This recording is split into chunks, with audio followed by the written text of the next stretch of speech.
Welcome, everyone, for our monthly workshop on AI strategies to advance drug development. That is the title of today's workshop. Very delighted to have two great scientists in this field, and they'll give you a sense of what they're up to.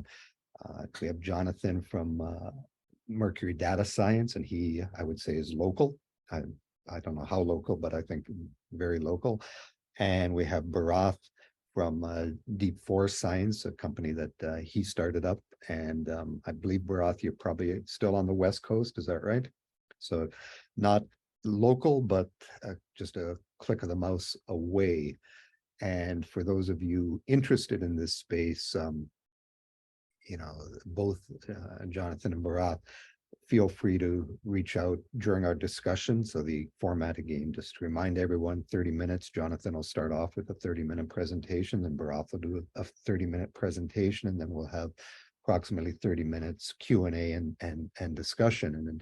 But feel free during that time and even after that time to reach out to them to see how they might help you advance your drug discovery development projects, because again, this is a field that's rapidly developing. We've moved quickly away from physics-based approaches to machine learning approaches, and we're going to hear about that today. So with that very long-winded introduction, I think you have the bios in front of you, but I'm going to turn it over to Jonathan, again, VP of Data Science for Mercury Data Science. And Jonathan actually is coming out of Baylor College of Medicine, where he got his PhD in quantitative computational biology. And Jonathan, and I'll ask the same of Bharath, just before you jump into your presentation, a quick little bio on, I'll let you give it yourself on kind of how you got to where you are, and then jump into your talk. And I'm going to go turn myself off and go on mute and turn it over to you, Jonathan. Sounds good. Yeah, everybody. Glad to be back. Yeah, I came from Baylor College of Medicine in the lab of Olivier Lichtarge, so always happy to come back to GCC. My background, yes, I'm the VP of Data Science at Mercury Data Science. I'll give you an intro on Mercury. I came initially from pharma. So I started off as a microbiologist, biochemist, did a lot of wet lab, moved into a company called SIGA Technologies, where I managed their high throughput robotic operations. And that was kind of a pivotal moment for me, when I realized that once you have a robot do all your pipetting for you and all your liquid handling for you, like, I was never going to touch a pipette again. It was just so much more efficient. And when I moved on and started thinking about grad programs, Baylor College of Medicine and the QCB program was really interesting to think about how to create automated approaches, how to accelerate the development of artificial intelligence or AI or data science within biological sciences to do the things that I really liked, how to solve those problems, not necessarily data generation, but how do you augment the way that humans think about data. And that kind of led me afterwards, Baylor College of Medicine. I was approached by Mercury Data Science back then. We initially founded from Mercury Fund, which they do, it's venture capital fund, they do SaaS, and had this realization that companies needed the ability to analyze data, and no one really understood how to use AI, how to use ML, how to develop solutions. And that's where Mercury Data Science initially spawned from. So the talk I'm going to be going over today is going to be looking at biological knowledge networks and thinking about how to use data at scale and really embracing the complexity of biology, the messiness of biology, in a format that allows you to reason over it and then draw conclusions much quicker than you would if you were doing it as a human manually. So the things I'm going to cover today: quick intro about Mercury Data Science to give you an idea of like where I come from, the things we think about. Then I'll get into an outline of big data challenge facing biotech, biopharma, introduction to biological knowledge networks of how to approach that big data challenge, how to draw some insights from that. Introduction then of Ergo. Ergo is a tool and a product that we developed just as a flavor of what a biological knowledge network can do. And then I'll get into some of those use cases. And then, yeah, at the end, I'm happy to answer any questions in this or any of the other projects we work on. So again, Mercury Data Science spun out under this realization that many companies, whether they're pre-seed, Series A, Series B, all the way up to Fortune 50 companies, they're thinking about using data science. They've heard AI and they want to use it in some way, but they have no idea how to initially start. They have no idea how to hire teams for that, approach that, design that, how to protect themselves and design something that's useful in the short term, but also allows them to scale in the long term. So Mercury Data Science, we're a collection of data scientists, engineers, and product visionaries. All of us come from some sort of bio background. So whether it's computational biology, data science, physics, neuroscience, most of us have PhDs and really think about the domain expertise of needed for biology, but then complement that with the data science and the AI expertise. So we build AI to advance the life science mission. So primarily we work with biotech, biopharma, life sciences, med tech companies, ag companies to utilize data science within the different data sets they are working on. Typically, this takes 4 flavors. So we work within biopharma R&D, and that's usually preclinical, thinking about drug development, drug discovery, target identification, drug design specifically for this conversation. We also work within clinical trials, thinking about how to manage those more complex clinical data sets. Digital health, so we do a lot with med tech devices, companion applications, thinking about how to utilize real world data in combination with clinical trials or in combination with these other data sets, and then thinking about production data science. So not just creating an initial solution, but how do you actually create something at scale? How do you incorporate that within your lab, within your institution, within your company, so that it's not just a toy example, but a functional way in order to increase the processivity of your company, give you new insights. So how do you adopt data science so it's actually a core integral function within your company? So a lot of what we deal with is increasingly in the past couple of years is that there's a massive data problem, and the way that people have done science historically is becoming more and more untenable as data explodes. Like as you have these high throughput methods, as you have high throughput RNA-seq or proteomics assays, or you're able to do massive knockout screens, how do you even know where to start? If I have a bunch of leads, like when I was doing high throughput screening, we scanned millions of compounds, and of those in the primary hits, we would have thousands, maybe 100. If we were lucky, that would be quality leads. But then you can't do secondary studies on all of those. You can't pursue all of those. You can't do moved animal models with all of those. So then the question becomes, how do you understand the biological context that surrounds your area of interest? If I'm interested in G protein coupled receptors, where do I even start? What's the best drug target if I want to pursue something for, say, IPF or some sort of new lung cancer? How do I understand what to move forward with? And it's a huge issue. So right now, the healthcare and life sciences represents 30% of the world's data. And it's terabytes, it's billions of terabytes, where if you were to look at all this, there's just no way you could screen all of it. So then how do you even draw insight at that scale? How do you make it more palatable and easier for a human to interpret? How do you prioritize that in a manner that allows you to say, this is something that I'm confident we should move forward with? That could be ranked lists, or that could be thinking about even like what protein system do you want to move forward with, or is this a new place that you want to, a new avenue of research you want to pursue? So the clinical trial market, the market intelligence, the financial data, it compounds the challenges. So if I have a bunch of leads, it's not only which of those are going to be the most likely to be successful, which of those are going to be the most likely to be successful I want to target with a new compound, but which of these can I actually recruit patients for? Which of these has a useful animal model that might exist? Which of these would provide an actual ROI? Investing in a drug is very costly. So let's say I have a drug, but then in theory, the target market's going to be too small. And this is why you have like the orphan diseases that aren't being targeted right now, is because the burden of evidence in order to move forward with these is so much and so great that it's prohibitive. So the question is, how do we use AI, data science? How do we use solutions in order to lower that barrier of entry for new compounds? And this can be increased processivity, moving more into clinical trials, screening and prioritizing what your leads are, and making it easier so that more people, it's more accessible to develop drugs. So how do we manage this big data problem? Part of this challenge right now is that the heavy lifting right now is all done basically by human intelligence. This is what grad school is for. A bunch of grad students, you turn them loose on a problem, they think about it for 4 years, 5 years, and in theory, they read everything they can, they process it in their brain, they ingest as much information as possible on whatever their protein system is, GPCRs or cancer. And then from that, through a complete understanding of what is known, you hope that the next thing they do is come up with something that's unknown. What's the hypotheses that you should test? And biotech, biopharma is doing the same thing. So we talk to the position we work in, we work with a lot of large pharma companies, and they're doing the same thing. They're using human analysts to go through and say, all right, you have 3 months, learn everything you can about this protein system, about this target system. Tell me if it's a good thing to move forward with. Tell me if this is a good investment. Tell me what is known and what drugs and which candidates we should move forward with.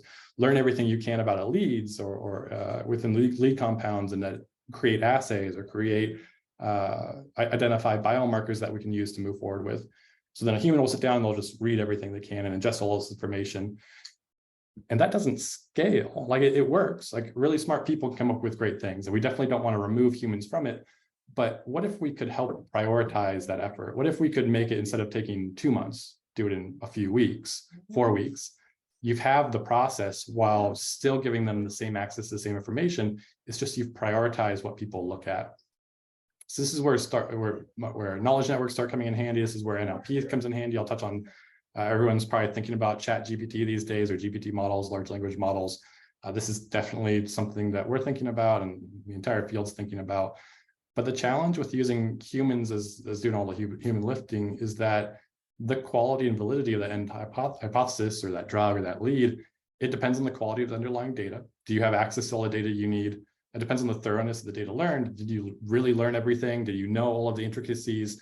And then it also is dependent on the cleverness and the quality of the researcher. So someone who's a very good researcher, someone who's very clever, can pull these threads together, throw it up on their wall and say, oh, okay, yeah, I see what is known. I see what should be known. This is what a hypothesis is. But again, the challenge is that that's very difficult to do in a robust setting. Results may vary. You have 100 people that they have access to the same data. They might come to very different conclusions. And while that is very useful, and it's like the creativity that you definitely want to encourage, can you identify which of those are initially not worth pursuing, or what are the most likely avenues? So the challenge is, how do we take that big data? How do we structure it in a way that allows researchers to go through it quickly, so that you can do things like lead prioritization or biomarker discovery or assay design or biological assay and enrichment? There's 2 quotes that I really like that are a good place to start here. And the first one is from the head of BASF. And I like this quote here, that create a seamless interaction between humans and machines in building and using knowledge in a digital form. And then knowledge graphs allow us to deal with a high complexity that is not doable in other ways. And the second one here is that it was difficult to learn across their R&D pipeline. There was many silos. They had a bunch of different data. Each of their individual campaigns used their own data silos. So if I was running a different campaign, I wouldn't even have access to all of those. So they needed a platform that would ingest all unstructured and structured R&D data and deliver greater analytic capabilities, and then provides their scientists with the insights that can shorten delivery times, reduce costs, and expand reach. And that's from the senior vice president at GSK. Both of these highlight that while there are ways to automate all of this, and definitely a lot of companies are investing in the ways to create analytics and automate discovery, a lot of the industry, and myself included, are thinking about this as, how do you augment the researchers we currently have? How do you give people the insights they need? How do you allow them to look at the same data in an abbreviated manner, so that they can quickly identify, is this worth pursuing? Isn't this worth pursuing? Without having to spend weeks on a single task. So how do you structure that in a manner that's useful? And one of the things we hear quite a bit. So again, we function as a consulting company and then a product studio. So we meet with a lot of these companies, hear their challenges, and they say, oh, we have all this data. We need some way to do this task. So I've kind of distilled some of these into 4 points. The ways in which they want to use knowledge networks, specifically for biopharma.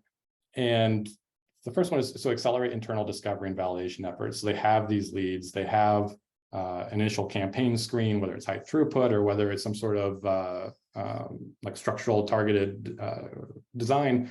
But then they need to say, which are the best ones to move forward with? Like, how do I even know if this is a good hit or not? How do I know if this is just like an erroneous false positive? Is this a target, or is this a compound that is useful? The second one is to suggest potential in vitro and in vivo analytics and assays to validate hypotheses. So we hear this quite a bit is, all right, I have these leads. What's the MOA? How would I even start to approach this? Or I have this compound that I think targets this, let's say GPCR. How do I know it's actually going through this mechanism of action or not any of the other hundreds of GPCRs? How can I get a sense of what the off-target side effects might be? If I have a compound, what animal model is most efficacious to move forward with? Like, is there anything that I can use to validate to get a sense of where this could go before you actually do it? And that's the challenge is, given what you know now, give a recommendation or at least cross some of the things off the list. If I can cross 50% of my leads off the list and say, these aren't worth moving forward with, and I can say that there's a high confidence that the top 50 are pretty likely, you've just cut everything in half. And that's definitely something that people are thinking about quite a bit. The third one is accelerating early discovery and then prioritizing leads. So beyond and this is within their drug development pipeline. So more intelligently identify opportunities to collaborate, license, and do the M&A. And the first one is effectively increase the purview of investment timeline. So again, it's not just drug discovery. It's great. There's a large set of companies that's their goal. Find a lead and then be acquired. So then the question is for the large pharma doing the acquisitions, for everyone who's doing those investments, they're going through and saying, is this a worthwhile investment? Do I think that this company, this lead, do I think it's efficacious? Do I have concerns about safety? What is the initial series, the Series A, or what's the initial clinical trial showing? Like, is this something that's safe? Is this something that matches what is known by the industry? So very frequently, and I think a lot of companies, while they'll focus on the lead prioritization and the assay development, and that's good. But then at some point they have to think about, can I sell this? Is this marketable? Is this something that can actually like support my company? And if we can use and do that earlier in the process, if we can say, okay, I have my initial lead, and not only can I prioritize my leads based on which one is going to be most efficacious in treating the disease and has the supporting animal model. The third thing is, can I sell it? Is it something that can be marketed? And it's kind of a sad state right now, is that, for all those orphan diseases, if it's not worth the investment, people won't do it. And that's why if we can make it cheaper and we can make it easier to pursue these leads and prioritize these leads, that barrier of entry is lower, which means there's a whole suite of drugs that now become interesting for people to develop further into clinical trials and are able to support it. So knowledge networks. This is something that's coming up quite a bit. A lot of the larger pharma companies are developing these knowledge networks. This is not new tech. It's been around for quite a while within the tech and within tech enabled services. And now it's starting to develop. Of course, knowledge networks have been around in biology for a while, but now it's at scale is where this is really interesting. Terabytes and petabytes worth of data being poured into knowledge networks in order to do these reasoning. And as a result, this ecosystem has begun heavily investing, especially in the past 2 to 3 years. We've seen a large explosion of people looking to invest in knowledge networks as a use case here. So quick intro into what knowledge networks are. For those of you, most of you are probably familiar, but quick little review. This was a nice review. That it's a nice place to start if you're not familiar with knowledge networks or how they're used or their use cases. I like the definition here. So when I'm referencing biological knowledge networks, a resource that integrates one or more expert-derived sources of information into a graph where nodes represent biomedical entities and edges represent the relationships between the two entities. And those relationships are huge. So just showing this figure on the right, you could have a knowledge network, and knowledge networks vary. You can populate it with basically whatever data you want, and very frequently it's dependent on the data collected within a company. But here what we're looking at is a knowledge network, and you have nodes that are genes or compounds or diseases, and you have the relationships between them. So you can model, and if I say, I look across all of biological knowledge, and I look at all genes, and then I say, okay, let's say I look at ADRB2.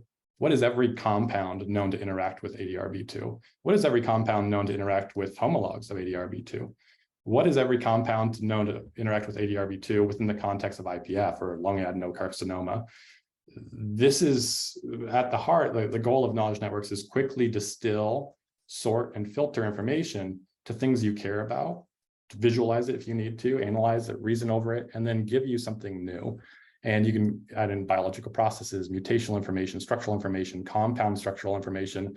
If I wanted to add compound and structural information, or say like protein motifs, I can then say, what is the most similar protein to this? So then you can start saying, okay, if all of these compounds target gene A or protein A, and I know protein B has a homologous structure, you can start inferring, and this is where like drug repurposing comes in, binding pocket similarity. You can use all of that. And that's the goal, is if I store as much biological information at scale in a format that's easy to reason over, and then I can ask questions. And that's where like large language models are becoming extremely popular and extremely valuable here, is how do you store information? There's over 30 million PubMed articles right now. Each abstract is around 250 words, and then imagine the length of the paper.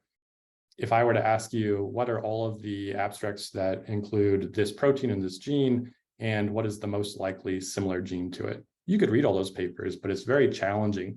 Now, if I can automatically ingest all of that text, and I can ingest all the other databases, it becomes much easier to then rank and score those. And that's where like where drug design is very interesting.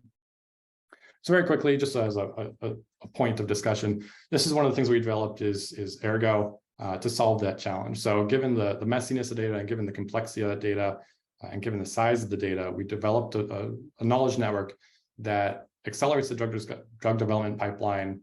It gives more actionable insights across a vast amount of biological data. So then it's designed to give drug development company teams the insights they need earlier in the process so they can get to much quicker. I'm going to jump into data sets. So within Ergo, it's a large knowledge network, give you a size of the scale. And this is honestly a little small compared to some of the other pharma companies. I think GSK, their knowledge network is 5 petabytes large. Lots of data there. The challenge is reasoning over it. So in this case, what we've done is we've ingested 18 public data sets. So again, this is curated. This is stuff like mass spec experiments, mutational data. You can get it from String, Reactome, Chembl, CTD. So these are known interaction, protein-protein interaction, chemical interactions. You can ingest basically anything you wanted there. You can ingest patented information. You can ingest clinicaltrials.gov.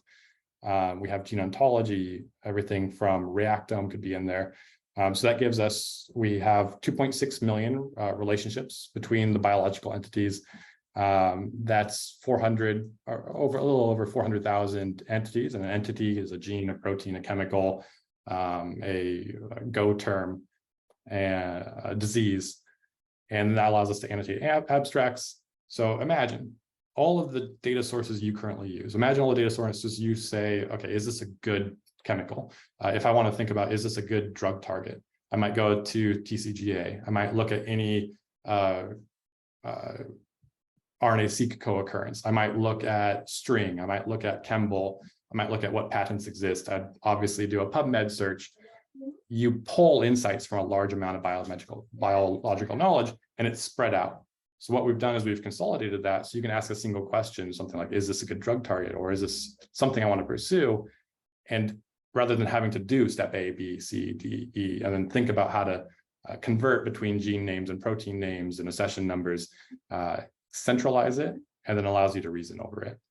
And again, this spans a large number of entities, everything from pathways to anatomy to cells to animal models to Go terms, and all of it stored with the relationships. What this looks like, and of course, ChatGPT, everyone's thinking about GPT these days. Even before GPT, it was possible to annotate abstracts. And what I'm showing here is an actual abstract annotated with all of those entities.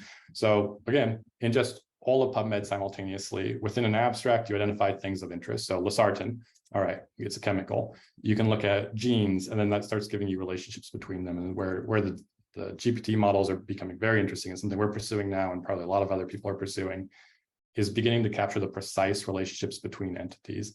And this is the challenge right now, is that the way scientists diffuse information is challenging to reason over at scale. We write papers, and those papers say stuff, and I can read those, and then I can absorb that information.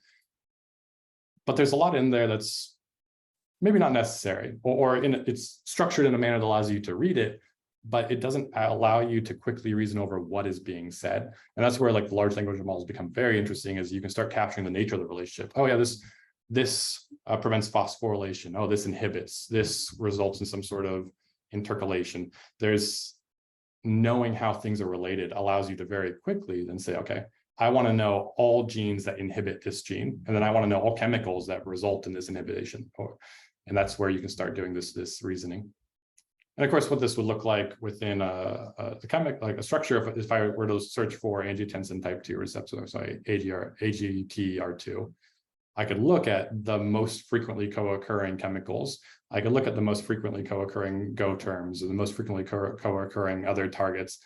And I could see, okay, so losartan interacts with angiotensin 2, and then I can start asking questions. What else does losartan interact with? Is this a viable candidate? Is it very promiscuous across all the other GPCRs? So you can start using all this information at a glance, looking at the types of interactions between them, and then getting to that source information to quickly screen. Now, of course, if this was just another way to present information, that's not that useful, and that's not AI. That's just a lot of data cleaning steps. But what you can do is, once you have a graph, you can start deploying these ML algorithms, data science algorithms, to do things like network diffusion. We've done stuff like differential network diffusion. If I want to know whether or not a gene or a target or a chemical is likely to have off-target effects, you can start looking at the number of connections it has, or similar orthologs have, and thinking about, does it have off-target effects? Are chemicals like it shown to have off-target effects? Do protein structures have a lot of homology? So you can just do this automated diffusion, and at the end get a ranked list and say, here is a set of biomarkers that you should pursue for this assay, or here's a set of chemicals of the 300 leads that you have. Here's the 30 that have the most likely that are most likely to be efficacious moving forward. You should definitely look into these 30. The remaining 270, wait, they're not worth your time. Graph theory, a lot of graph theory algorithms here to think about what are the genes that connect others. How close is it to P53 is probably going to be pretty important when you're thinking about, is it a good drug target or not? How similar is it to kinases? What's the cross-reactivity for some of those things? Matrix factorization is another way to do hypothesis generation, edge detection, enrichment algorithms. So there's a whole suite of algorithms developed specifically for analyzing networks in the context of drug discovery. And this allows you to do a lot of things. So some of those are assay experiment enrichment. So I can get into that in a later case study. Target discovery, drug repurposing, biomarker discovery, again, assay design, mutation analyses, experimental design, investment and prioritization, and then hypothesis generation. So what should I do in this case? So 2 use cases very quickly.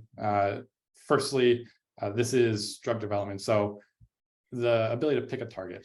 So whether it's a lead or a target, where do I even start? We work with a lot of companies that specialize in protein systems, and they have leads and they have hits, but they're like, I have 500 leads. I have 500 proteins that might be interesting. How do I even prioritize my knockout studies? How do I even prioritize assay development? Where should I start in order to develop an assay to know if to screen your drug panel? Where would you even start? And that's a lot of this is like, how do you even pick a target? What's the best place to start? There are a lot of proteins being discovered, and there's a lot of interest right now with drug discovery in new protein systems and new protein families where there's very little research. And the first one to come up with a good target is going to win. So then it's like, how do you prioritize the effort? So the 3 key failure points: picking the right target, designing the right molecule to interact with it. So there's a suite of AI around molecule design, and then determining patients that are the molecules most likely to help. And this is getting into personalized medicine. Not every compound is going to work for everybody. How do you design a suite or a treatment panel that's specific for an individual? And that's a whole other discussion. And then life science investment. But I'm going to move on from there. So I have a couple of case studies to discuss exactly how we've used this in the past. So one of those is pathway enrichment. So this is working with a company. They specialize in assay design or assays, so proteomics assays. And what they wanted to say is, okay, and you can imagine RNA-seq or a protein panel, protein expression panel. You can imagine mutational data from TCGA. The question becomes, is this random? Do I see an enrichment of these patterns? Do I see an enrichment with Go terms or pathway analyses, KEGG, Reactome? Do I see an enrichment based on protein systems? Do I see an enrichment based on what is known and what's related? So the goal here is use knowledge networks to take that. And a lot of companies are using their tools to do their initial panel for drug discovery and saying, okay, if I use this drug, what's the protein expression before and after? What's the RNA expression before and after? And then what's differentially expressed in order to do MOA discovery. So the goal here is, how do you create an enrichment algorithm that takes the complete context of biology to then say, yes, this is enriched or this is random. And then the next step is, what should you do next? All right, it's enriched, but why? Is it because the drug's interacting upstream or downstream? Is it because you're hitting a protein system? Is this something that's downstream of, say, some sort of receptor? So it's not just whether or not something is enriched. That's the first step. But then, given everything that you know about biology that's been known, been discovered through various experiments, what should you do next? Another way, so another company we've worked with, and this is one of the use cases of Ergo, is this design and development of a multi-omics platform for discovery of drug targets. So again, new protein system or protein family, GPCRs, of course, are heavily targeted, but they're having a resurgence for new ways to target those GPCRs. But then there's quite a few other protein classes that maybe haven't been developed and haven't been explored as much because there's not much known about them. So the question is, if there's 1,000 of these, 500 of these, where do you start? How do you identify the 10 or 20 that seem like the most likely drug targets for a given disease, and then even connecting what disease are those drug targets probably most likely connected to, and then suggesting experiments for them to test. And again, it's a ranked list. Humans should always be in the loop. This isn't an automated thing where you just trust a machine and the results are like, oh, I'll go blindly. But if I can give you a ranked list of 10, 20 proteins, that allows you to start going through and say, do I believe this? Do I trust this? And as companies start using more and more AI, they can gain more trust in the system and then eventually get more towards automation. Yeah, this little quote, I learned more about a target candidate in 15 minutes using Ergo more than I did in the last year. And that's the goal, is that any knowledge network, it should only make your job easier. It should allow you to get to the insights you need much quicker. And I think I'm running almost out of time, so I'm going to do one more. This was really interesting. We were working with an ag company. They wanted to identify which genes they should mutate in order to change the properties of crop species. So how do I make something more drought resistant? How do I make something more heat resistant? How do I increase the yield using potentially naturally occurring mutations? So something that's not some viral vector inducement. So then what they want to know is, what are all of the genes related to a given phenotype? What mutations should they induce in order to test those? And this one's fun because as a computational biologist, we got to go see the crops actually be grown with these mutations and seeing this phenotype. So in this case, they had no idea where to start, which genes, which mutations. So then we were able to look across all the biological knowledge, connect phenotypes to a genotype or to a gene, to a protein, and then start creating targeted locations for them to start developing things. So it's slightly different from drug discovery, but the same thing applies. A lot of the companies we talk to are thinking about biomarker discovery. How do I know which genes to even use within the assay? How do I know which genes, which panel of genes I should use in order to validate my MOA or verify that what it is what I'm doing? Last quote that I really liked is that it's not about the next 2 years. And this is something that I guess we'll talk about in the panel discussion, is that 2-year timelines, that's the short, right? There's very frequently we think in 5-year timelines or 10 years timelines. 2 years is so fast when it comes to pharma. So we need to start investing in that now. It's about the next 20, 30, 40, 50 years. And this is coming from a new VC firm that started focused on the intersection between biology and technology. And they think about life sciences as it's the largest sector that's yet to be digitized. Everyone else is starting to employ a lot of these techniques, but life sciences, biosciences, biopharma has yet to really do much of this at scale. And it's exciting. I'm super excited. The next 5 to 10 years is going to be, it's going to change the way we do science. And I think any pharma company that's not including things at scale, it left behind. It's going to take far too long at that point to try and compete with someone that can do something at scale with AI. So happy to take questions afterwards, but yeah, looking forward to the next talk. Good, wonderful. Thank you, Jonathan. Definitely appreciate it. And we'll hold questions off until the discussion in right after Bharat's talk. And so, but again, I encourage the people on the call, on the video, to as you are thinking of questions, feel free to post them in the chat, and we'll work our way through them. So again, thank you, Jonathan. Bharat, delighted to have you joining us from the West Coast. Followed your work for several years now, and really looking forward to seeing where you're headed with some of the computational AI approaches to drug development. And again, I'm going to ask you, as opposed to me, just a quick little overview to help the individuals, postdocs, students, grad students, faculty on the call. There, it's together. What's that? Better understand how you got into this field from being a youngin. Okay, so thanks very much, and I'll mute myself. All right. Thank you for the kind introduction, Stan, and pleasure to be speaking with you all today. I really enjoyed your talk, Jonathan. Learned a lot about kind of how you all are thinking about it, and I think I hope that my talk will be a little bit complimentary, because I think that where we come in with Deep Forest is maybe just a little bit after you've got a target, and then you want to figure out, what do I do with it? How do I actually get from there to a compound I want to take further into animal models or even the clinic? So to give a little bit about kind of my background, so I did my PhD at Stanford, well, a number of years ago now, actually, in Vijay Pandey's group. And back when I was starting, this is just around the first wave of deep learning. So there was a lot of buzz when I was starting my PhD around like these convolutional nets and applications to deep learning. So, at the time felt like what was a lot of AI hype, lots of excitement, and that, got sucked into working on deep learning on molecules at Stanford back then. So I had a lot of fun during the PhD. And, one of the things that I ended up doing during the PhD that I think actually ended up having the most impact was actually not really scientific, but was more on the open source end. So I started up an open source project called DeepChem that ended up being used pretty widely by the industry.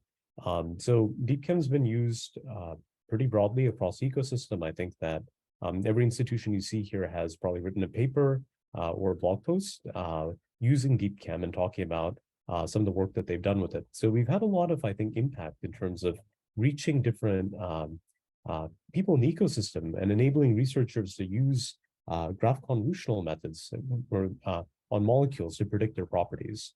So in terms of kind of my personal journey, after I finished the PhD, if you've ever been at Stanford, you know that, startups are in the air and the water, and basically you can't turn a corner without hearing about it. So the bug bit me. I ended up kind of co-founding my first company.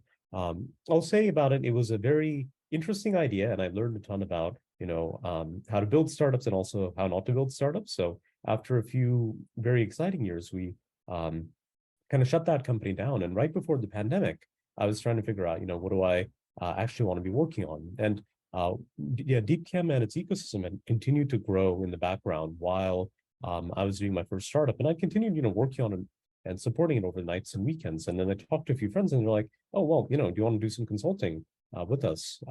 DeepChem has actually been something we want to try deploying at our companies. And I said, oh, okay, sure. And over time, that consulting business basically kind of grew into what today is my new company, Deep Forest Sciences.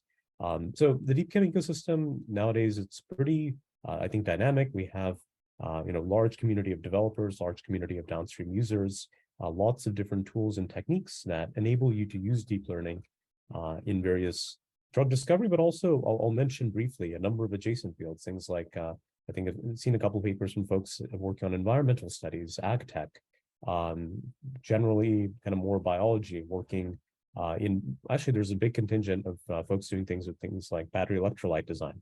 So there's a broad collection of scientific tools and endeavors that we support. And I think that's really turned into the open core of the company that we're building now at Deep Forest. So with that little bit of background about the way, I'm going to spend the rest of today's talk maybe talking about some scientific trends that are really exciting to us. In particular, as I'm sure, for this crowd, this is maybe a type of figure that you've seen many times. There's a long, long pathway towards a drug. You start from, from the original biological hypothesis out to something that actually, reaches the clinic in patients is often 15, 20-year journey. One of the things that's often most striking about this journey is the rates of attrition throughout it. Even if you have a really good hypothesis, there are a number of different blockers that can happen on the way to getting a drug to market. Some of them are just, come down to the chemistry, making a compound for the target you care about can be really hard. There can be problems in toxicity. Lots of, interesting stories where things in phase 1 trials all of a sudden create some very dangerous effects and have to be killed right away. Phase 2 trials, really, really hard because we don't really have, and some of the quantitative biologists in the room might quibble with me a little bit on this, but I'd say we don't really have the theory to predict whether a compound will be efficacious or not. We have ideas, we have our best guesses, but there's just heavy failure rates. Lots of compounds don't make it past phase 2. And then, phase 3 and onwards, there's more attrition that goes on. And so there's this very challenging problem where most of the hypotheses that we end up making don't actually make it all the way to a drug. And I think that one of the challenges that results because of this process is that we often are in this very data limited regime. No, actually, before I talk about that, I'll do a little bit of a brief aside and say a little bit more about, you might be wondering before I continue speaking here, what do I mean when I talk about, machine learning on molecules? So I'll give a couple of definitions here to maybe prime the rest of the talk. For our purposes today, we're focusing mostly on small molecule therapeutics. If you've been tracking the industry, you'll know there's a lot of excitement about other therapeutic modalities, but small molecule therapeutics are really, the mainstay, and they have been for a century. And even now, I think they're a very large contingent of the compounds that you see actually making their way in new companies towards the market. Small molecules can be made amenable to machine learning in a variety of ways. If you kind of want to do machine learning on a system, at the end of the day, it's all kind of linear algebra. You find some way of taking whatever input you have and turning it into a mathematical vector, just, a list of numbers effectively. And then you apply various mathematical operations on that list of vectors, doing things like computing correlations, computing other effects from it in order to predict properties or do other mathematical transformations. And the idea for how you turn a molecule into a vector is that effectively you decompose the molecule into its functional groups. And one of the traditional ways of doing this decomposition is that you hand or write some code that pulls out a list of known functional groups. And if these groups exist, you effectively annotate them in a large binary vector. Now, there are a number of more sophisticated techniques for doing this. Like one of the big advances, I think, in about 2010 and the years following that, 2015 maybe, was understanding that graph convolutional neural networks could be used to tune this process. So you could actually find a way to have learnable functional subgroups. So you don't need to kind of hand annotate or hand write down the groups you're looking at. And there's a number of other advances that have kind of come about since. Jumping back now to this question of low data I mentioned, because there is this long pipeline of attrition that happens when you are working with a new molecule. When you start out in drug discovery, if you're able to set up something like a robotic screen or a virtual screen, a high throughput assay screen, you might have, if you're lucky, hundreds of thousands of data points even. And these will be initial data points looking at things like, does this compound potentially interact with this protein? And some of the latest assays, the ones that really scale out with things like DNA encoded libraries, can get to hundreds of millions of data points even. So you can start in a pretty data-rich regime. But then as you go further and further on, like let's say your DNA encoded library returns some hits. Well, then you want to go to a secondary assay to confirm those hits. And then maybe that's lower throughput because you haven't roboticized it. And you have maybe, several hundred data points. Then you want to go a little further out. Maybe you want to do some animal model studies. Now you're looking at maybe tens of compounds. And by the time you get to human clinical data, you're often looking at very, very small data sets. My partner is a clinical researcher, and one of the things that always strikes me is that, a lot of very powerful clinical work can be done on, 10, 20, 50 patients. It's very hard to actually get human clinical data that you can actually work on. So how do you do machine learning in a regime where, there's this funnel and, data kind of goes narrow and narrow? And this, I think, for many years has been one of the key blockers to really making machine learning, I think, have a dramatic impact in the actual drug discovery pipeline, because a lot of the techniques that we use out of the boxes require large data sets. So they tend up working in the early stages, and progressively as you move further on, you do have to fall back on things like, maybe physics-based models or, heuristics really at the end of the day. Can we do better and in a systematic fashion?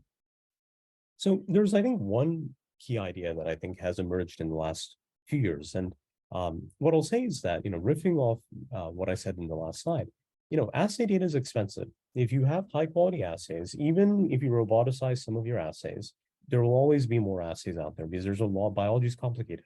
You might want to check things like, does this compound, pass the blood-brain barrier? Is it potentially toxic?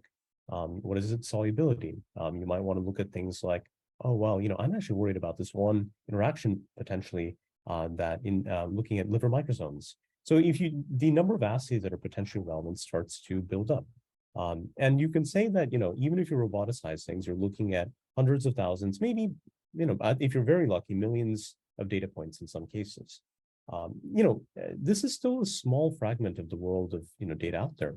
One of the things that has changed, I think, in drug discovery over the last also decade or two has been really the advent of combinatorial chemistry at scale. So if you're looking now to purchase a new compound, you might be looking at vendors, say, like Enamine or WuXi, that have these very large combinatorial on-demand libraries. These libraries can be, I think, as of last count, I'm looking at Enamine Real, something like 30 billion compounds you can purchase. There's just an ocean of difference in that. Now, for these 30 billion compounds, they say something like a 90% likelihood we can synthesize this and give it to you. So there's just an orders of magnitude gap between even the biggest assays you can run, which are at the hundreds of thousands, millions scale, to the actual world of, say, purchasable compounds, which is looking at tens of billions and expanding rapidly. And if you're curious, someone actually did, I think, a calculation that the number of small molecule drug-like compounds is probably this astronomical number, something like 10 to the 68 or some ridiculously large number. So there's effectively an unlimited pool of chemical structures that are out there. But we're playing in the shallow end of the pool when we look at actual data coming from experiments. Is there a way we can somehow make use of this vast ocean of data that's out there and improve our actual machine learning models? So this is more or less, I think, the research question that's motivated me for the last several years. And I think one of the core ideas that's emerged in machine learning that has enabled us to, I think, make some progress is this notion called self-supervision. So here I'm borrowing a slide from Jan LeCun, of course, very famous machine learning scientist at Meta. And in this, I think, one of the inventors of the convolutional neural network. So he defines self-supervised learning as filling in the blanks. What that means is, let's say you have something like a video. Video, I think, fits in nicely with this kind of diagram he's put here. You can do things like, say, if you're playing a video, cut it off at some point in time and say to the model, hey, predict what comes next. You can do things like, apply a mask. Maybe you have like this long video and you cut out 3-second chunks from the middle of the video. Maybe you can ask the model, okay, predict what was missing. And then you can do like all sorts of combinations of things. Like you could maybe throughout the video, block out the top left corner, ask it to do infill. For those of you who are curious, like systems like GPT-3, GPT-4, ChatGPT, part of how they're trained is the same self-supervision technique. So there for the GPTs, you do some variant of actually of the, block out, say you take the first K tokens or the first K words in a sentence and you ask it to predict, say, what comes next. This self-supervised technique has been extraordinarily powerful in that context. And we have reason to believe that it's generically a powerful technique that we can apply elsewhere. It's also had, great impact, I think, in computer vision, video processing, speech, and as I'll shortly discuss, beginning to have impact in molecules as well. So you might be wondering, well, what does self-supervision, mean for a molecule? So for me to explain that, I'll first, take a brief aside and talk about something called the SMILES representation. So for a molecule, you might be used in textbooks to looking at, say, molecular structures as these two-dimensional diagrams. And of course, the true molecule is a more complicated structure, exists in 3D. It's actually can be time varying at times. There's more complexity going on, but for a good enough abstraction, we can think about it as this two-dimensional structure. And I think chemoinformaticians in the 70s, 80s, and onwards devised these standard formats for writing down molecules in computer amenable ways. One of the most commonly used formats is something known as SMILES. A number of you might have encountered SMILE strings already, but for those who haven't, it's a way to turn a molecule in a canonical way into a series of characters that you can write down as effectively this long type of word. And I think the core insight of some of the first self-supervision approaches is that, well, if it's a word, can we apply these self-supervision techniques that have worked in natural language processing, techniques that have worked for, say, models like the GPTs and the like, to chemistry? And it turns out that you can. A couple of the core ideas here are that you can do things like the same fill in the blanks idea that I mentioned on the past slide. You can say mask out certain atoms or bonds or parts of this input string, and you can ask a model to learn to do the info. And this is actually a little bit of an interesting exercise if you think about it. Like what it's actually doing is, say, blotting out a particular atom or bond. So if I were, say, to take this compound and I were to, block out, say, like that central oxygen you see there, could you predict what should be there just given the valence and everything else that's around it? Yeah, probably. And I think this is actually like an exercise I've seen, at least in a few high school chemistry courses. You kind of have to fill in missing parts of a molecule. So it's an interesting thought that we're training these models roughly like we would expect to train our junior human chemists. We can also do things like predict on known basic chemical properties. You can write a little bit of code, and I think the developers of the excellent RDKit library have done this already, that will predict, say, the molecular weight or a number of other standard properties, say like the number of rotatable bonds, the number of hydrogen bond donors, et cetera, from the molecular structure. And you can train a model to recapitulate some of this known basic chemical information. And the combination of these approaches actually does tend to work pretty nicely. You can begin to see some interesting information come about. For scientific interest, I'll also mention another line of work in self-supervision that I think is really intriguing. And it goes to something I mentioned briefly earlier, that molecules, we model them as two-dimensional objects, but they're actually three-dimensional objects. And you can say that, well, if I have a model that thinks something about a molecule in 2D and another thing about the molecule in 3D, I can try to say, well, your representation of the molecule should be similar because it's the same molecule. The 2D is just a representation of the 3D. So for those of you who are, electrical engineers or information theorists, this might remind you of some ideas for mutual information. So it turns out you can actually put this into the machine learning models, and you can train the model to maximize the mutual information between representations extracted from the two-dimensional form of the molecule and from the three-dimensional form of the molecule. There's a number of variants on these ideas. There's several pre-training methods that have been proposed in the literature that mix and match these different approaches. I think that part of the reason self-supervision on molecules is, say, a little bit more raw research than looking at things like ChatGPT is that molecules are kind of complicated objects. They're not necessarily linear. They are kind of solutions to Schrodinger's equation. And if you've ever sat down and tried to even solve Schrodinger's for a hydrogen atom, this can get pretty gnarly when you start doing a little bit of theory. So it's not, I think, to me, unexpected that there's some subtlety in how we do self-supervision on molecules, but I think this field is beginning to make some headway. One of the early, this is a kind of chart from a paper that we wrote a few years ago, looking at the effects of doing self-supervision on larger data sets on downstream molecular property prediction tasks. And what we were looking at is we said, well, okay, we have a few data sets that we care about. We pulled this from the MoleculeNet benchmark suite that I helped develop back when I was doing my PhD, is one of the standard benchmarks for molecular machine learning.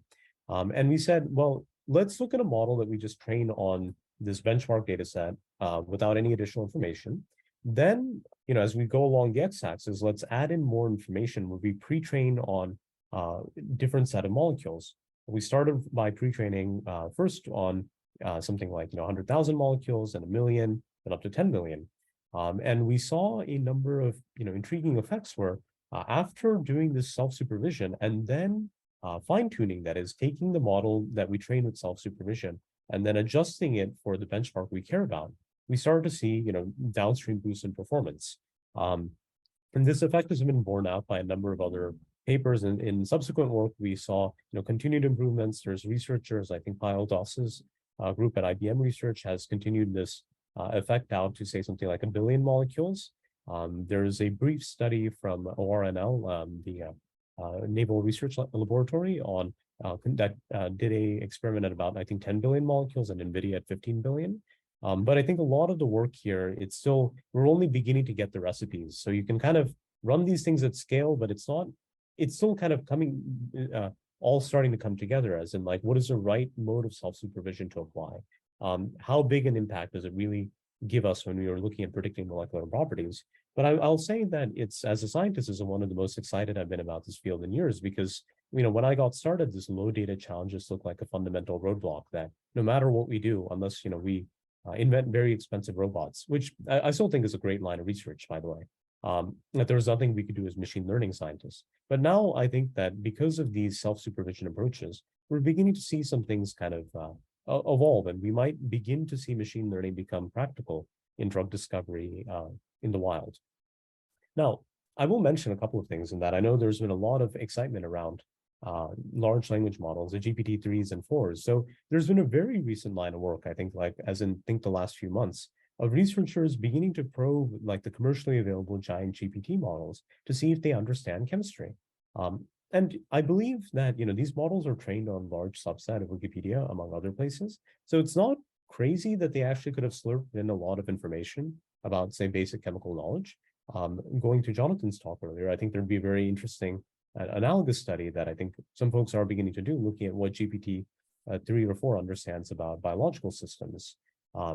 But what researchers have recently found is probing kind of compounds, probing these large language models, there is some basic understanding of chemistry.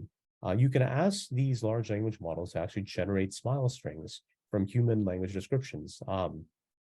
So you can say, like, looking at, say something like at the bottom here, I think, this is a very lipophilic drug-like molecule with 2 rings.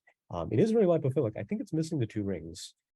Sorry, my Zoom is blocking that, so I can't fully see the molecule on my screen. In each of these, it mostly gets it right, but it's a little bit wrong. But you can kind of make an argument that these GPT models are beginning to learn basic chemistry just from like the raw training data, which is really intriguing. There's another very recent paper looking, titled, a little provocatively, is GPT-3 all you need for low data discovery in chemistry? And what they do is they take the raw GPT-3 model, and for GPT-3, for those of you who haven't played with it, you can pass in what's called like a context window. And I believe in GPT-3 is something like 4,000 tokens, and now I think GPT-4, they've expanded this out to like 32K tokens. That is roughly like 50 pages of input. And what you can do is you can take your chemical questions that you have, or if you have a chemical data set, you can encode it in this context window, and GPT-4.3 will use its known information, combine it with the context window you provide, and attempt to answer it. So they took a number of like interesting tasks that we do in kind of computational chemistry, and do things like, what's the transition wavelength of this compound? What's the lipophilicity of this compound, et cetera, et cetera. And they asked it to run models. And I'll say, results were okay, not bad. Like, as in, it was roughly comparable, I think, with simple machine learning methods that you could envision applying out of the box on these techniques. Now, that said, there's a question, like, are we all out of a job? Is GPT-3 going to solve chemistry? And well, I'll quote like this other recent paper, ChatGPT, I think the title says, Jack of all trades, master of none. So these new GPT approaches are still pretty, they're still not quite state of the art on several tasks. This evaluation was done on natural language processing methods. I think on chemistry, I suspect that there's a similar issue that will arise, but it is really intriguing. And I think, one open line of question is that if you look at, say, some of the work that I or my group or, say, other groups have done, we've been looking at really starting from the raw physics and chemistry, like the molecule as a chemical physical entity. Whereas like the ChatGPT approaches are treating molecules as just almost textual entities, almost like you're doing kind of a computational literature methods or NLP methods. Is there kind of a draw together of these two techniques where combining, say, maybe in the future, and this could be something for any researchers listening in, can you, pre-train on Wikipedia, then use our techniques to, build in more chemical knowledge, and then have this, joint method that can do some really interesting things. I suspect we'll begin to see some really powerful and intriguing models come about in the next few years. So I'm very excited, I think, about the potential of machine learning in this field. And I think, going to the previous talk, yeah, I do think that in the next 5-10 years, you're really going to begin to see like a sea change in how we discover medicine, how we do kind of approach, and, extending the field of chemistry even beyond the giant pharma biotech ecosystem, but also extending into energy, extending into ag tech, a host of other sectors. So I think there's some really radical changes that are going to come about. Now, I'll say I don't think ChatGPT is going to replace our jobs, but I think this is sort of like a high-powered new scientific instrument that all of us as scientists now have to begin to think about, how do I want to use this method? It's really, and I think the winners will be folks who find ways to, I think, slot it into existing pipelines and understand it scientifically, as opposed to kind of treating it as this black box. At least that's my 2 cents. With that, I think I already said some of these conclusions. I think, chemical self-supervision, really active area of research, lots of cool papers and work going on in the field. There's some intriguing signs that these big models are showing some evidence of understanding basic chemistry, but they're really not state of the art yet. And I think that if you begin to take these self-supervised models and apply them into the drug discovery pipeline, you can do some really intriguing things. You can do things like, boost virtual screening, make more predictive models of compounds when you're, say, trying to design a new compound that, for example, has better activity or better, ADME tox properties. Even for doing lead optimization. And I think even further afield, you can begin to do things like maybe you can use kind of some of these GPT style methods to warn about potential, off-target toxicity in a system you never thought about. Like maybe, like there are these horror stories if you talk to researchers in pharma, they'll be like, oh, the compound is great, but by the time we finish dosing the last rat at 5 years in, the first rat had already died. And they'll be like, oh, it's horrible. There was some liver interaction that we'd never even thought about because this is a drug targeting an entirely different area. Maybe we can avoid those types of systematic failures. And that would be, I think, an amazing breakthrough for designing new medicine if we can avoid some of these very long-range, nonlinear interactions that we as human researchers might miss, but an automated kind of GPT agent maybe could. With that, I think I'll just mention here some of the papers, preprints that I referred to throughout the talk. And thank you for listening. So I'll briefly give a shout out to our products. So we build a platform called Chiron that makes a lot of these self-supervised foundation models accessible throughout the industry. If you're working in industry, or we do partner actually with a number of academic groups, and we offer pretty much discounted rates for anyone doing academic research. Feel free to get in touch with me afterwards. And thank you again for listening. And I hope I have some neat follow-ups. No, very, very, very good. And thank you, Bharath. So just to start off, both Jonathan and Bharath. So most of the individuals on the workshop or listening are academicians. So thoughts on if they just get in touch with you and start the beginning of a conversation. So how does that interaction usually go for both of your groups? Again, I realize, you both have families to feed, employees to feed, things of that nature, and the academicians, have no money. I'm just kidding. But so how does that interaction go, just to start that question? Yep, I'm happy to take a first crack at that. So we actually partner with a number of academic groups. So we have collaborators, I think, CMU, Lawrence Livermore National Labs, some other smaller groups as well. I think that there's a number of actually like pure research collaborations where it's just literally looking at an interesting scientific question. If it's, say, someone who actually wants to use our platform, what we have done is in the past is basically a steeply discounted rate where it can fit into a academic budget. We do want to encourage this to be useful for science. And the only thing we ask is, send back bug reports and, if you give us a shout out in papers or things that you write, I think. So usually that can be worked out. I think the one thing that can be tricky is we are, say, a cloud-based platform. So if you are, say, purely a running within your own data centers or university clusters.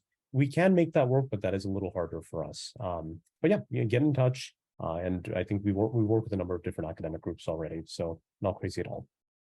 Yeah, MDS is in the same position. Our office is in the TMCI, so we're still involved in like the Texas Medical Center. Most of our companies, most of our people come from Rice, Baylor, UH.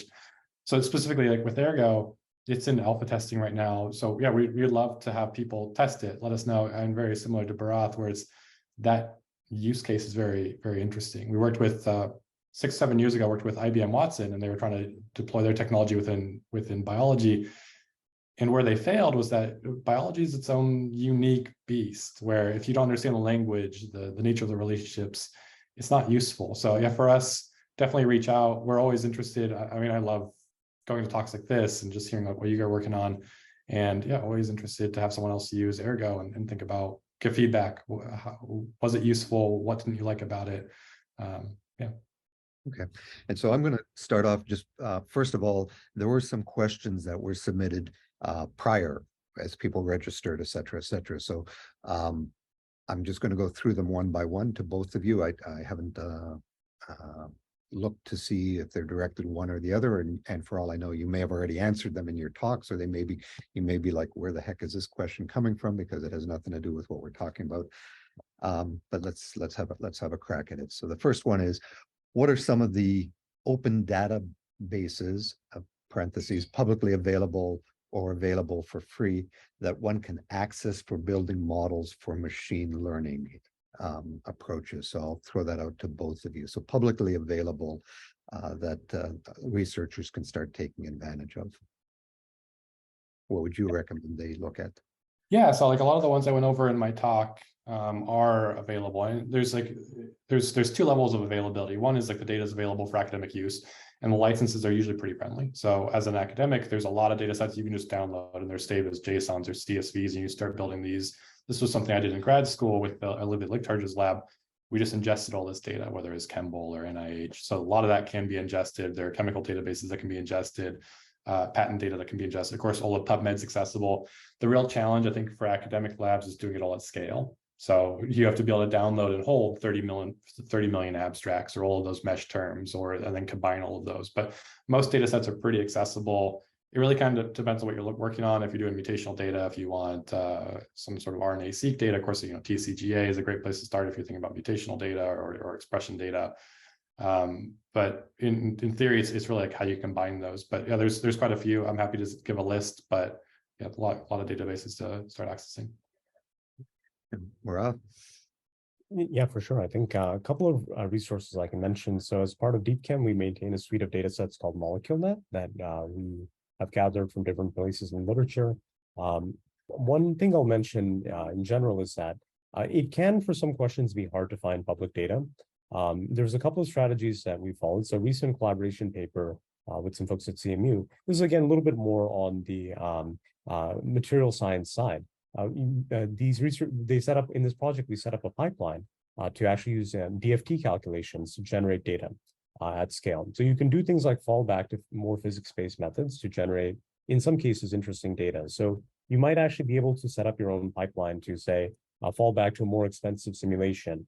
Say for those who work on molecular things like docking or molecular dynamics or other calculational techniques as a source of synthetic data. Beyond that, yeah, I think Jonathan named a number of the resources that I would recommend as well. And I think that there's also some neat imaging data sets that have come online recently. So I think some of the folks at Recursion have released some very large imaging data sets that are very interesting. Michaels, I see you have your hand up. Michaels. And thanks for the great talk from both of you. My question is towards Barath, actually. So I'm thinking about using low data sets that are probably maybe even less than low, probably non-existent, right? So I'm thinking of either new or hardly used chemotypes or functional groups in, say, organic chemistry. So, over the past 3, 4, or 5 years, there's a lot of new research coming out that actually allows synthetic, some functional groups to actually, make their way into drugs, right? So I'm thinking sulfonimides, boron containing molecules, silicon containing molecules.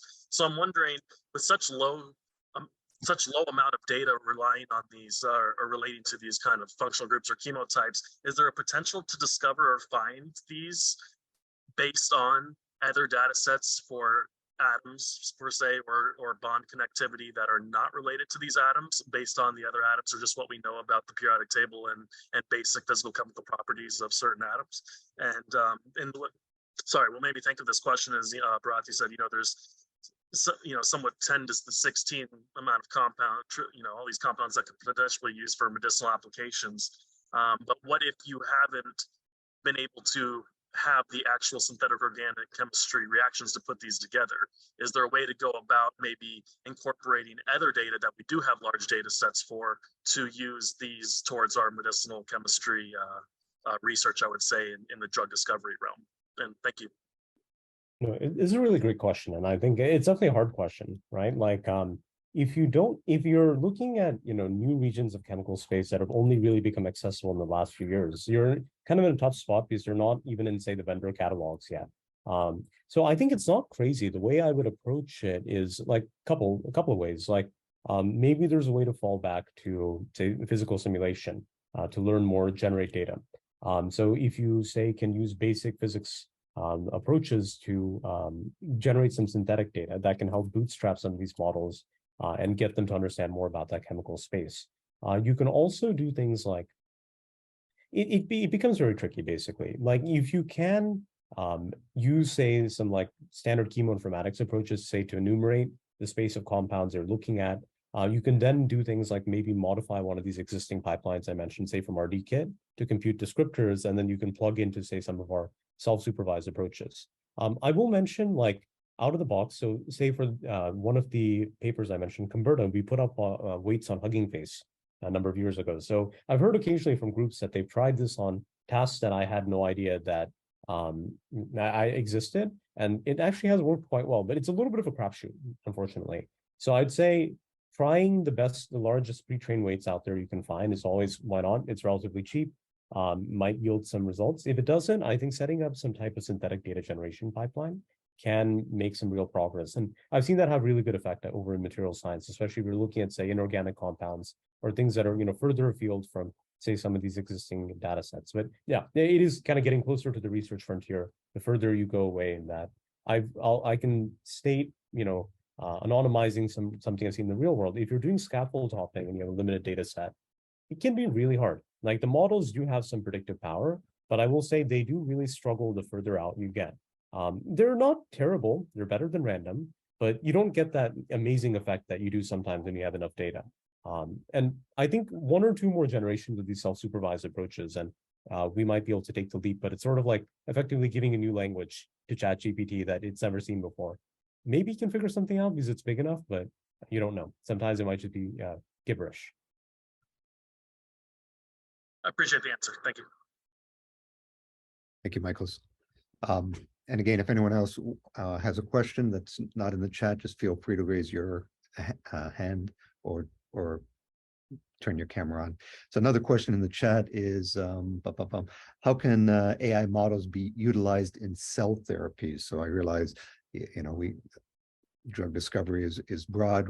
We recognized that, small molecules are still where a lot of drugs are, but cell therapies, what are your thoughts on developing AIs for that field?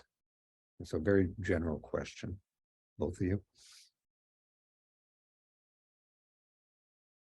Yeah, I mean, I guess I can take a shot at it. I mean, I think part of it is, whether it's personalized medicine or cell therapies, it's like, what is the similarity? What's the match between something? How do you understand if this is a good approach or a good cell or a good phenotype to move forward with? I think it's like, Bharath's talk was very interesting. It's like, how do you use partial information? And it's like cell therapy, very new. So how do you take what is known to try and predict what's unknown with very limited information and getting those points of commonality, getting the scaffold to build out?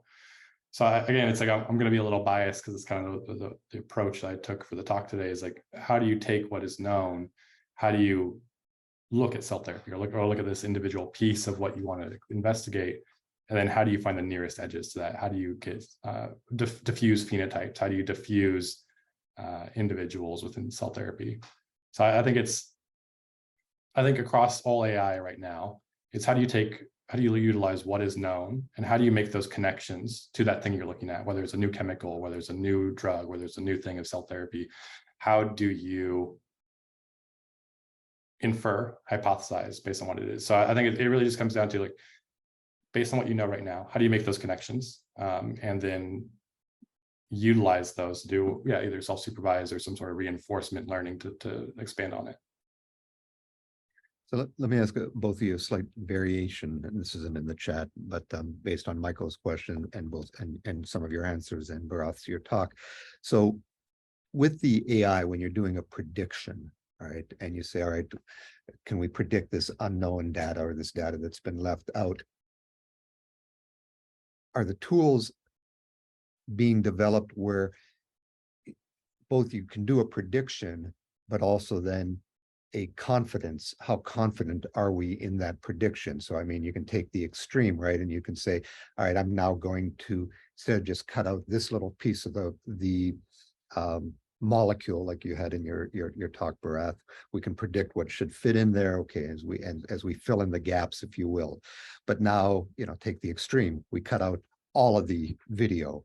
How do we, the confidence that we have that we can predict what is in the video is probably zero, unless, you're Netflix and my viewing history. So are the models or the approaches at the giving that information both an answer, and then how confident are we that it may be correct? So what are the thoughts based on your experiences and what your tools you're developing? Yeah, I mean, I would say, in theory, every AI model does have confidences built in. Whether or not those confidences translate to actual real world probabilities is the next thing. So ChatGPT, every answer has a weighting, all right? And it's like the most likely as the highest weight. If I'm doing a ranked list, I'm saying, these types of cells are most likely, or these types of genetic modifications are the most useful for cell therapy, it's the top of the list. And I can say, here's the confidence and here's the reason why. And then you can get it like a relative separation. Oh, the second thing is much lower. And then depending on the use case, depending on the amount of information, very frequently that can translate over to the likelihood. There's a X% likelihood that the hit's going to be in the top 30, top 40. But I think with these new use cases, there's always going to be a weight and there's always going to be a ranking. When we were working with clinicians, the challenge is they never trusted them, right? And rightfully so. It's a new thing. They should be skeptical, and it's like that's where you have to do those tests to say, okay, we've done this 3 times now, and here's that conversion. So AI always has a weight, always has a probability. Usually it's useful, but it's kind of hard to translate into like what's the % likelihood that this is actually going to work. That's much harder to do. I think that was well said. Like you can often get out some type of uncertainty estimate, but is it calibrated to reality? And that's kind of an open question in its own right. It's better than nothing. I do think it's useful. And I think there's a few tricks you can play to kind of get an estimate, but this is unfortunately where I find like I trust a practitioner's word usually, is, and if I know someone knows a lot about that field, that area, and I often having a human gut check is not crazy at all. So I think we'll see human in the loop. And maybe, going back to the earlier question about like cell therapies, I'll mention I'm not too aware of too many machine learning models that are approaching this directly, but I did try a little experiment with ChatGPT recently, trying to learn more about cell therapy, going back and forth with ChatGPT. So as a way to query information as like a knowledge tool, I think that could be some really intriguing approaches. But I think that it's still an open area. There's actually a growing body of work doing antibody machine learning that I think is beginning to mature to a point where it's being pretty practical. There's a number of companies that have begun to really commercialize this, and it's something we're looking at too. But yeah, cell therapies, I think that could be, it feels like a great PhD thesis away, is my take on it. I think this question is very interesting because it's like it gets at the heart of, I think, the frustration currently in adopting AI and ML research within the clinic, within a biotech, is that I can give you a ranked list and I can give you confidence for it, but the question is, like, me as a human researcher looking at it, so what? Like, it's a list of genes. Do I care? Do I trust it? And that's rightfully so, the burden of evidence. That's AI is not there yet. Techniques are getting there, and we can say, oh, they're much better than random, and we can give confidence in p-values and all of that. But I think it's really hard for someone leading a campaign or within pharma or a CEO to say, yeah, I'm going to bet my company on this. Like this is great. And that's, I think, the biggest challenge. We were talking about this before, is how to design initial POCs. So let's not do 1,000 leads. Let's do top 20, top 10. Is that better than what a human researcher could do? Is that, and yeah, like Brett said, human in the loop. If I look at that list and say, yeah, this seems reasonable to me, because very frequently, like ChatGPT, I'll ask it something, you play with it, it'll give you an answer. It doesn't mean it's the right answer. So being able to like reason over that, I think humans will definitely be in the loop for the next 5-10 years. And as long as they can say, oh yeah, top 50, top 20, that works for me. But yeah, I think this question gets to the heart of some of the frustration with adopting AI right now, is that there isn't a great conversion to say, yeah, this is very confident, we can definitely move forward. You can say it's non-random, but that's starting to get to the extent. But the technology or the programs aren't such that they're saying, look, your question is such, and we actually have, and the data that I'm using to give you my ranked list is based on examples that are very close to your questions. So hence, I'm fairly confident that the answer will likely be right, as opposed to, like you say, if you give me a list and say, okay, I can rank this list, but it doesn't help me if the top answer on that list still only has a 0.1% chance of being right. And so I'd like to know, can the AI say, no, it's actually going to be much higher than that, because we have lots of examples very similar to what you're asking, that we know the toxicity of very similar compounds, so we're pretty confident. Or as Michael said, what about this brand new compound that we've never seen boron analogs before, and so there's no data to support the answer. So I'm going to give you my ranked order of what the toxic effects are, but I'll also tell you, where as an AI program, I'm shooting in the dark. So how are we heading in that direction again? A slight variation on what you guys both responded to. Yeah, absolutely. We're definitely going in that direction. And that's the nice thing about AI and ML is they're really not black box models. Like it sources the information. You can say why something, yeah, because of structural homology, or because like for instance, in my example, losartan, because I know it has all these other use cases, then you can infer. So that's the nice thing with AI, right? And ML right now, when done correctly, there's a sourcing of all of this information. You can go look back, and it gives likelihood. And again, it does give you likelihood over random, where you can do all of these tests and say, this is non-random. This is definitely valid result. I mean, one of the question is, do you trust it? So for instance, Informa, there's a data source Informa that you can pay, that a lot of pharma companies will pay for, that tracks all the current clinical trials and drugs in development in all the phases.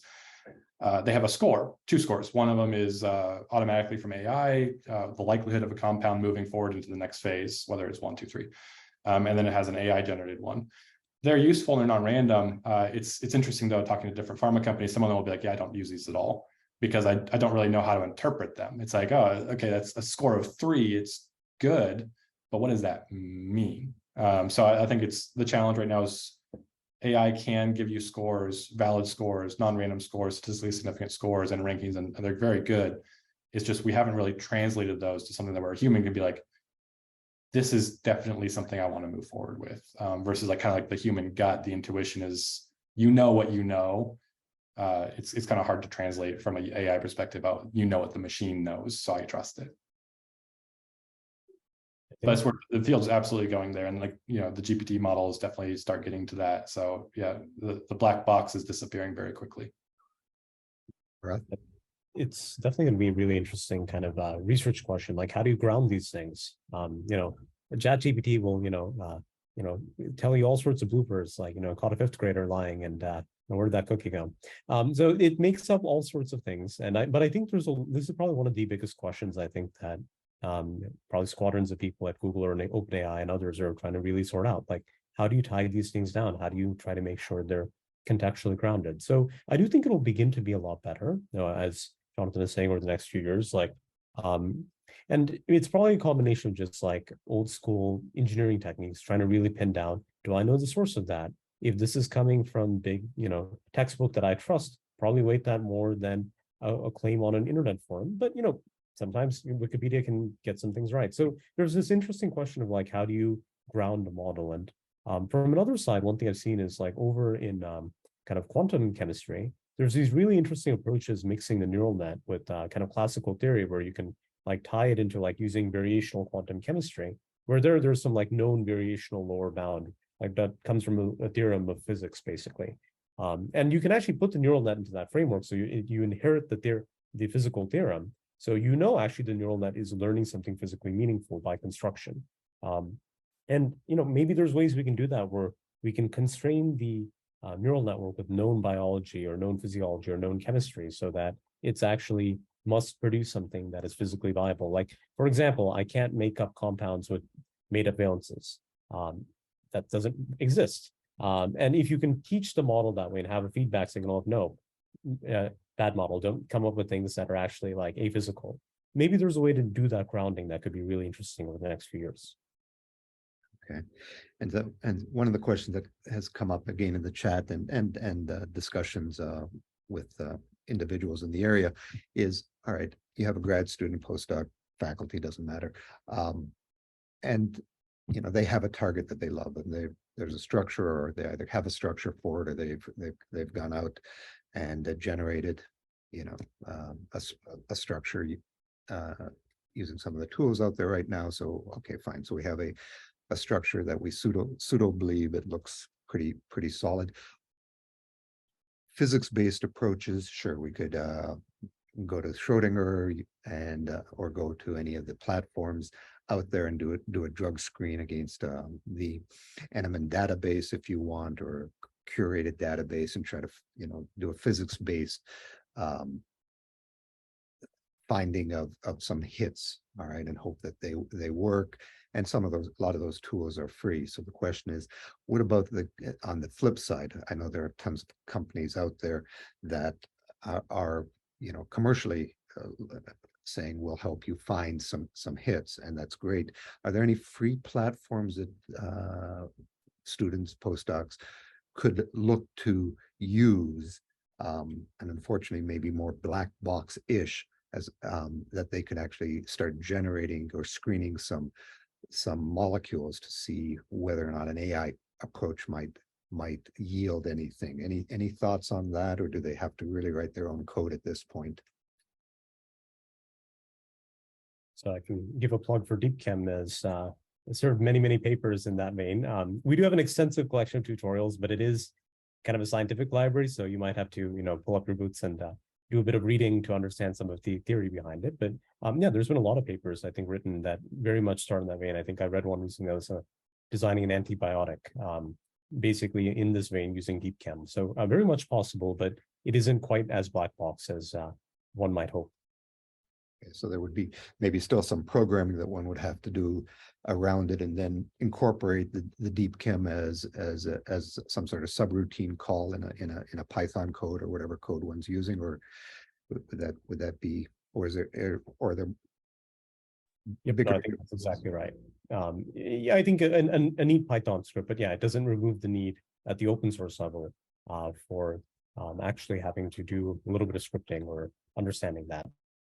Okay. And then that goes off to a slightly different, and I'm cognizant of the time of everyone on the call, and so this may be the last question. If you were to give advice to those who, biologists who are like, damn it, I'm not a computational chemist, I'm not a data scientist, but man, this is really cool and I don't want to be left behind. Where would you point them, as opposed to saying, yeah, go back to and do a 4-year PhD or 4-year undergrad computer science degree at Stanford or Rice, or how would you encourage them to start getting into this field so that they could get to the point where they can do exactly what you just talked about, Bharath, is they could write a Python script or some sort of script where they would then use a call to DeepChem in order to solve a problem. So what would both of you counsel someone who wants to get into this field? How would you encourage them? So curiosity for both of you. You want to go first this time, Barath? Well, I will say, I've had students who really love ChatGPT. Apparently, it generates code for you. So I would say this, but I have a a new engineer who he swears by it. He's like, yeah, I learned this thing faster than ever. He's been doing great work. So might not be a terrible way. Use it to generate code and get yourself bootstrapped that way. But ChatGPT aside, I think that I think partnering is actually a really good way. Like I'll say my biology is still quite weak. I have friends who are much better biologists than me that I tend to lean on. So I think, finding a good collaborator and a good friend is not a terrible approach at all. Okay. Yeah, I mean, both of those, like I've started playing with, so we write code, a lot of our custom code in Python. We started playing around with ChatGPT. It's not bad. I mean, again, it's surprising what it can do. I agree with Barath. It's not going to replace us, but I do think if you're someone who's not using it in the next 5 years, you're going to be replaced by someone who can use those type of techniques. It's going to accelerate. But I guess my advice would be, honestly, the data science and like computational biology probably isn't as hard as people think to get into. A lot of people we hire came from bio. I started from wet lab. I switched completely to learn Python in grad school, and now I run our data science program. It's like, I think Python's very friendly, especially with ChatGPT, where it's like you can learn as you go and bootstrap. I love that, the collaborator idea. A lot of our data scientists do like a boot camp, or they do some sort of like data camp. A lot of ways to learn Python iteratively. And we have this one guy, he's learned it in the past like 4 months and become very proficient. I think the challenge with computational biology is the domain expertise, which you already have. If you can ask the right questions, writing code to ask those, that's just syntax, right? That's just looking things up. That's what Google's for. And you can get clever with it. But I think you already did the hardest thing already, where it's like you learn the domain, you know which questions to ask. Now you're just writing code to do KS tests or some sort of Mann-Whitney U test or some sort of data aggregation at scale. And yeah, if you want to do something largely scalable, then collaborators are very helpful there. But honestly, I think Python's pretty easy to pick up. And it's with open source code, with GitHub, like Git repositories to do things. Just find what's been done already, and then you can always modify it, tinker with it. It's much easier to modify something that's already been done than trying to write it from scratch. And there's a lot of open source code out there. All right. Very good. Well, again, cognizant of the time, and I want to thank both of you very, very much. And again, your willingness to both give your presentations spectacular, and your willingness to entertain emails from people in this area who have a ton of questions and looking to get into it. So again, thank you both very, very much. We definitely appreciate it. So please be safe. Take care. See you. Thank you.